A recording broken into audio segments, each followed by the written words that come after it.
जय हिंद दोस्तों, बहुत बहुत स्वागत है हमारी इस इन्फॉर्मेटिव वीडियो के अंदर। इनकम टैक्स डिपार्टमेंट को आपके ऊपर भरोसा नहीं है कि आप कितनी कमाई करते हैं, आप कहां पर खर्चा करते हैं, इसीलिए टीडीएस और टीसीएस के कंसेप्ट को लाया गया था। आपको यह भी पता होगा कि 1 अप्रैल 2026 से दोस्तों इनकम टैक्स एक्ट 2025 लागू हो जाएगा। तो इसके अंदर आपको टीसीएस के क्या नए रेट्स देखने पड़ेंगे। आपने ये भी सुना होगा कि इस बार बजट के अंदर ड्रास्टिकली चेंज आए थे कि टीसीएस के रेट्स को घटा दिया है, बढ़ा दिया है। तो आज इस वीडियो के अंदर हम आपको टीसीएस क्या होता है, कैसे भरना होता है, उसके बारे में बताएंगे। दोस्तों, जो टीडीएस है और जो टीसीएस है, ये मैकेनिज्म है, तरीका है क्या करने के लिए, टैक्स की चोरी को रोकने के लिए। क्योंकि सरकार को एक बार तो पहले ही आपका टैक्स चला जाएगा और उनको इंफॉर्मेशन चली जाएगी कि आपने ये ट्रांजैक्शंस की है, तो आपको दोस्तों जवाब देना पड़ेगा। इनकम टैक्स एक्ट 1961 है, ये 31 मार्च 2026 को दोस्तों खत्म हो जाएगा। और इनकम टैक्स एक्ट 2025 है, 1 अप्रैल 2026 से आपका एप्लीकेबल हो जाएगा। दोस्तों, सारे के सारे रेट्स वगैरह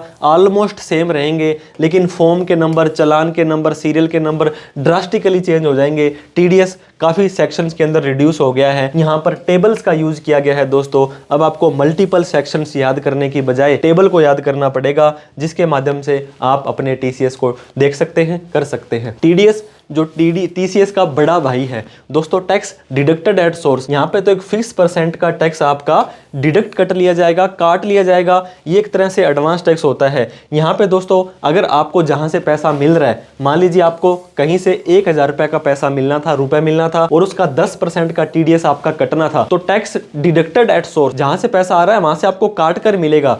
बैंक की एफडी एक बहुत बड़ी एग्जाम्पल है। तो इस 1000 का 10% दोस्तों 100 रुपए आपको काट करके 900 रुपए आपको मिल जाएगा। और ये आपका ये 100 रुपए इनकम टैक्स डिपार्टमेंट को जमा हो जाएगा और उनको ये पता भी लग जाएगा कि आपने ये 1000 रुपए की कमाई करी है। और वहीं पर टीसीएस इससे थोड़ा सा अलग है दोस्तों, ये टैक्स कलेक्टेड है, यहाँ पे एक्स्ट्रा कलेक्ट किया जाता है आपके साथ, वो भी एक सर्टेन %, और ये इनकम टैक्स को जमा कर दिया जाता है। और ये भी एक एडवांस टैक्स ही होता है। इसके अंदर दोस्तों, मान लीजिए आपने किसी व्यक्ति को 1 लाख रुपए की पेमेंट करनी है। वो किस लिए करनी है? कोई व्हीकल खरीदना है, कोई लिकर खरीदना है, कोई पार्किंग की पेमेंट करनी है। यहाँ पे आपका 1% एक्स्ट्रा लिया जाएगा। वहां पर तो आपको जितना टीडीएस था वो काट करके बाकी पैसा दे देते हैं। यहां तो आपने उस व्यक्ति को 1 लाख रुपए देना था, लेकिन 1% एक्स्ट्रा देना पड़ेगा। उस व्यक्ति को 1,01,000 रुपए देना पड़ेगा।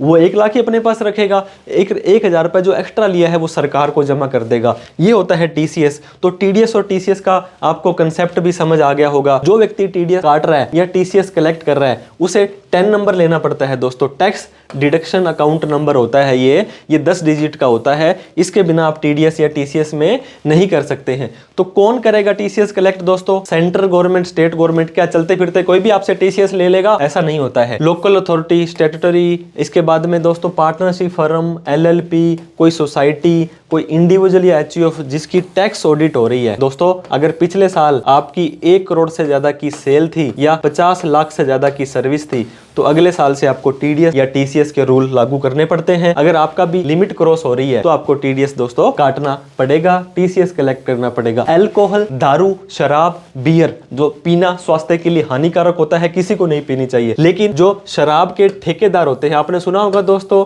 जाने वाले तेरा ध्यान किधर है, शराब का ठेका इधर है।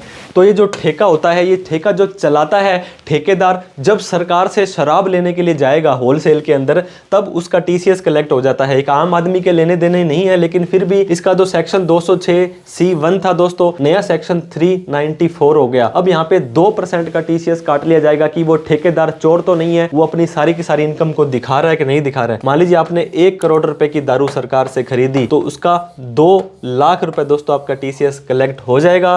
और जब आप 1 करोड़ रुपए वाली को मान लीजिए 1 करोड़ 20 लाख में बेचेंगे, तो सरकार कहना चाहती है कि इस 1 करोड़ की परचेज को तो अपनी आईटीआर में दिखाओ, उससे बढ़ा करके सेल तो दिखाओ, कि टैक्स की चोरी तो मत करो। ये इनका कंसेप्ट होता है दोस्तों। यहाँ पे ये देखिए, मान लीजिए Rajasthan state beverage corporation limited है, तो इन्होंने यहाँ पे ये देखिए 53 लाख रुपए की थी, तो 53,000 कटना था, 55,000 कटा। पहले क्या होता था? टीसीएस 1% होता था। अब इन्होंने इस बजट से इसको चेंज कर दिया है। अब दोस्तों, तेंदू लीव्स होते हैं जो काफी सारे लोगों के काम के नहीं है, लेकिन यहाँ पर भी 2% का टीसीएस कलेक्ट किया जाएगा। आपको सिर्फ रेट पता करने जरूरी है। टिम्बर जो होते हैं obtain under the forest lease, दोस्तों पेड़ काटना, देखिए पेड़ कैसे कट रहे हैं, आप सब लोग देख रहे हैं, पेड़ लगाने की बजाय पेड़ काटने की बात करते हो, और वहां पर भी आपको 2% का टीसीएस अलग से देना पड़ता है। अगर आप तेंदू लीव्स करते हैं, टिम्बर ऑब्टेन करते हो, फॉर एनी किसी भी मोड में करते हो, 2% का टीसीएस आपका यहाँ पे कलेक्ट हो जाएगा। इसके बाद में दोस्तों एनी अदर फॉरेस्ट प्रोड्यूस जो टिम्बर नहीं है, यहाँ पर भी 2% का टीसीएस आपका कलेक्ट किया जाएगा, इनकम टैक्स को जमा हो जाएगा,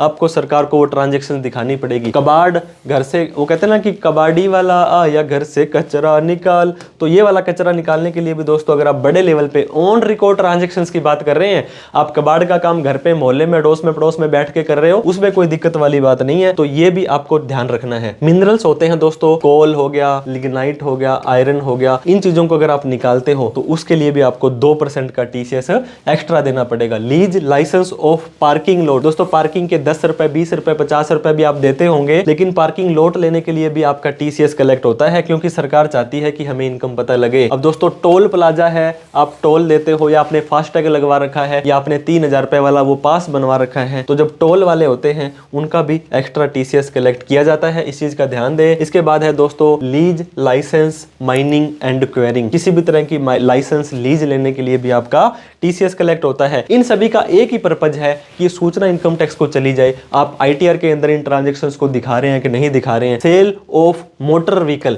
बहुत लोगों को प्रभावित करता है दोस्तों। अगर आप कार लेनी है, अगर आपने कोई ट्रैक्टर लेना है, अगर आपने कोई बस लेनी है, अगर आपने कोई जेसीबी लेनी है और उसकी कीमत 10 लाख रुपए से ज्यादा है, तो दोस्तों 1% का टीसीएस आपका कलेक्ट कर लिया जाएगा। एग्जाम्पल भी दूंगा मैं इसका, तो ये क्योंकि हर एक लोगों से संबंधित है। ये मान लीजिए 15 लाख रुपए की कार लेने गए आप, और उसके ऊपर 15,000 रुपए आपसे एक्स्ट्रा ले लिया जाएगा, और आप 15,15,000 रुपए, और आपको वो लिख कर भी देगा बिल में कि मैंने इसे टीसीएस लिया है, और ये इनकम टैक्स के पोर्टल पर जमा हो जाएगा। फॉर्म 26A जो होता है दोस्तों, वहां पे शो हो जाएगा, क्योंकि ये फॉर्म अब फॉर्म 168 हो जाएगा 1 अप्रैल से, तो इस चीज का ध्यान दें, वहां पे शो हो रहा है, तभी आप उसका रिफंड ले सकते हैं या उसका क्रेडिट ले सकते हैं, अदरवाइज नहीं। लग्जरी गुड्स में भी दोस्तों टीसीएस आ गया है। मान लीजिए आपने कोई घड़ी महंगी, sunglasses, handbag, shoes, home theatre, sports, इस तरह का कोई भी आपने लग्जरी आइटम लेना है, अमीर दिखना है, तो ये सारी चीजों के लिए दोस्तों आपको क्या है, टीसीएस कलेक्ट करवाना पड़ेगा। फॉरेन रेमिटेंस, इंडिया से बाहर पैसा भेजना है एजुकेशन और मेडिकल के लिए दोस्तों, तो 10 लाख से ऊपर भेजेंगे तभी आपका 2% का टीसीएस कलेक्ट होगा। ये LRS लिबराइज्ड रेमिटेंस स्कीम होनी चाहिए भारत सरकार की। और दोस्तों फॉरेन रेमिटेंस अगर आप करते हो, ये विदाउट उसके अलावा जो करते हो ना फॉर अदर फॉरेन रेमिटेंस, तो यहाँ पे 20% का टीसीएस कलेक्ट होगा। सरकार को बड़ा दुख होता है जब आपका पैसा इंडिया से बाहर जाता है, तो इसलिए इन्होंने ये टीसीएस का कंसेप्ट किया है। इसके अलावा दोस्तों अगर आप ये लोन वगैरह लेते हैं, देखिए फाइनेंशियल इंस्टीट्यूट से लोन लेकर के आप एजुकेशन लोन लिया, फिर आप पैसा देते हैं, तो आपका टीसीएस कलेक्ट नहीं होगा। ये आपके लिए एक अच्छी खबर है दोस्तों। Overseas tour package, Australia, Canada, New Zealand, Thailand में जाना है, चिल मारनी है, घुमाई करनी है, और टिकट विकेट होटल सब सामने वाला ही करे, तो आपको टूर पैकेज लेना पड़ता है। टूर पैकेज के अंदर दोस्तों पहले 2 अलग अलग होते थे, 10 लाख से कम और 10 लाख से ज्यादा। यहाँ पहले 5% और 20% था, अब दोनों ही केस में 2% कर दिया है दोस्तों। सेक्शन सभी का 394 है, तो यहाँ पर भी आपको दोस्तों थोड़ी राहत मिली है। इसके अलावा एक ये सेक्शन था, ये ओमिट कर दिया है, तो है ही नहीं सेक्शन, तो आपके कोई काम का नहीं है। Non furnishing of permanent account number, दोस्तों पेन नंबर देंगे तभी तो पेन में वो फॉर्म जमा होगा, और उसी का तो रिफंड लेंगे। आप नहीं देते हैं पेन नंबर, तो दोस्तों या तो 5% या 20%, तो दोनों में से ज्यादा होगा वो टीसीएस कलेक्ट होगा, और वो आपको रिफंड भी नहीं मिलेगा। तो हमेशा आप पेन नंबर जरूर दें। जो भी व्यक्ति दोस्तों टीसीएस कलेक्ट कर रहा है, वो अगले महीने की 7 तारीख से पहले सरकार को जमा करके बता देगा, और दोस्तों टीसीएस की रिटर्न भी भरेगा वो, ताकि आपके पेन नंबर में वो शो तो हो जाए। ये पहले दोस्तों 27 EQ फॉर्म होता था, अब इस फॉर्म को 143 कर दिया गया है। सेक्शन 143 था, अब ये फॉर्म 143 हो गया है, जिसमें टीसीएस की रिटर्न को भरना पड़ेगा। अब दोस्तों आपका टीसीएस कलेक्ट हो गया है, और आप मेक श्योर करें ये ट्रांजैक्शंस को आईटीआर में जरूर दिखाएं। जैसे मैंने बताया था, कार हो गया, कोई व्हीकल है, किसी भी चीज़ के ऊपर टीसीएस कटा है, और नॉन फाइलिंग का नोटिस दोस्तों आ सकता है। एक तो आपका ये टीसीएस वापस नहीं आएगा, और इनकम टैक्स वाले नोटिस और भेज सकते हैं 4 साल तक। तो ध्यान दें कि आप अपनी आईटीआर भरें, और आप जितना भी टीसीएस कटा था वो आप रिफंड ले लें, या आपका टैक्स ज़्यादा बनता है तो उसको एडवांस टैक्स के तौर पर यूज़ कर लें, ताकि आपको कम वहाँ पे लगे। तो दोस्तों टीसीएस उम्मीद करता हूँ टाटा कंसल्टेंसी सर्विस नहीं होता है, टैक्स कलेक्टेड एट सोर्स होता है। बहुत तरह की चीजें आपको इस वीडियो में समझ आई होंगी। लाइक करके दोस्तों हमारा हौसला जरूर बढ़ाएं। अभी तक हमें सब्सक्राइब नहीं किया है तो यह एक रिक्वेस्ट वाली बात होती है, हर बार हम रिक्वेस्ट करते हैं। और इस वीडियो को उन सभी लोगों में शेयर करें जो इस तरह की कोई ट्रांजेक्शन करते हैं, उनका टीसीएस कलेक्ट हो जाता है, लोगों को पता ही नहीं होता है कि हमारा टीसीएस कलेक्ट हो गया, उसको रिफंड भी लेना होता है। तो आपको 31 मार्च तक का वेट करना होता है, उसके बाद में ITR भरनी होती है। जो बैंक अकाउंट नंबर देंगे उसके अंदर आपका रिफंड आ जाएगा। कोई डाउट क्वेरी क्वेश्चन हो, सरकार से कोई सवाल करना चाहते हैं, कमेंट बॉक्स में जरूर लिखें। Thank you so much for watching this video. जय हिंद, जय भारत।